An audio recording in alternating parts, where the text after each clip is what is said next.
We are right in the middle of a full-blown AI explosion. And really, who better to walk us through it all than Google's CEO, Sundar Pichai? So today, we're going to break down his take on the mind-boggling scale of this moment, the enormous risks, and of course, the unbelievable promise. Let's dive in. Now, think about that for a second. When a guy who's been at the absolute heart of Silicon Valley for decades says something is extraordinary by their standards, you know we're living through something huge. This is not just another product cycle. This is a fundamental shift. Pichai kind of puts this all into historical context for us. We've had these massive turning points before, right? The PC, the internet, mobile phones, the cloud, each one completely changed the game. And his point is super clear. AI isn't just the next cool thing. It is the next platform, the foundation that the next couple of decades of tech will be built on. So to really get a grip on what he means by an extraordinary moment, there's a really simple rule. Just follow the money. And the numbers we're about to look at are so big, they're almost hard to wrap your head around. Okay, so let's set a baseline. Just 4 years back, Google was spending around $30 billion a year on the physical stuff needed for AI. Data centers, chips, the works. And that was already a staggering amount of money. But just think of that as our starting point. Now let's jump to today. This year alone, that number is expected to be over $90 billion. That's a threefold increase from just one company in just a few years. That's the kind of speed, the kind of explosion we're talking about. But that's just one company. What happens when you zoom out, when you add up what all the big players are pouring into this? The total just skyrockets to over $1 trillion. $1 trillion. To put that into perspective, the tech industry is on pace to build as much infrastructure in the next 2 years as it did in the last 2 decades. This isn't just a tech trend. It's one of the biggest infrastructure projects in human history. So, naturally, when you see a number with that many zeros, when you see company valuations going through the roof, one word just screams out at you: bubble, right? Is this all just a speculative frenzy that's going to pop? Or is there something real, something fundamental, underneath all this hype? Pichai has a really interesting take on this. He says the excitement is totally rational because the progress is real. You can feel it. People are actually using this stuff, businesses are clamoring for it, and companies literally can't build the infrastructure fast enough to keep up. But he also admits that in these big cycles, the industry always overshoots. Kind of like the dot-com era, remember? There was all this crazy overinvestment and a big crash, but nobody today would say the internet wasn't a profound shift.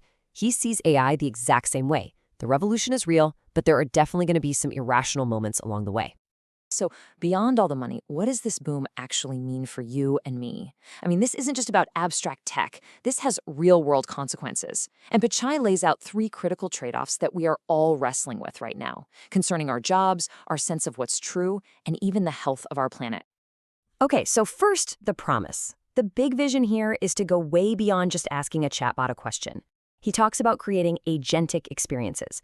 Basically, that means an AI that can actually do complex multi-step things for you. Imagine just telling your phone, hey, research the best treatment options for my knee, or even go find and buy the perfect birthday gift for my wife. That's the future they're building. And of course, that incredible potential immediately slams us into the question that's on everybody's mind. If AI can do all of that, what's left for us to do? What does this mean for our jobs? This is where it gets really, really real. Pichai is pretty blunt that this wave is different. It's not just automating factory jobs anymore. It's coming for white-collar professions, lawyers, artists, accountants, journalists. We're talking about aspirational careers, things people go to school for years to do. The disruption isn't coming. It's already here. And that brings us to the second massive trade-off, the reliability of all this information.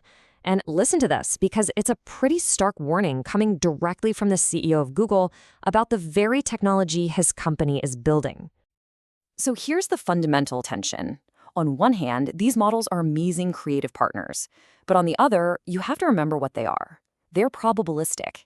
They're just predicting the next most likely word in a sentence. And that means they're great at making stuff up, what everyone calls hallucinations. They might confidently tell you something completely false, or famously suggest you put glue on your pizza. The bottom line here is that AI can be a tool, but it can't be our only source of truth. All right, this leads us to the third, and maybe the most physical of the trade-offs. To build and run all of this incredible AI, You need a jaw-dropping amount of electricity, and that is putting a massive strain on our planet's resources.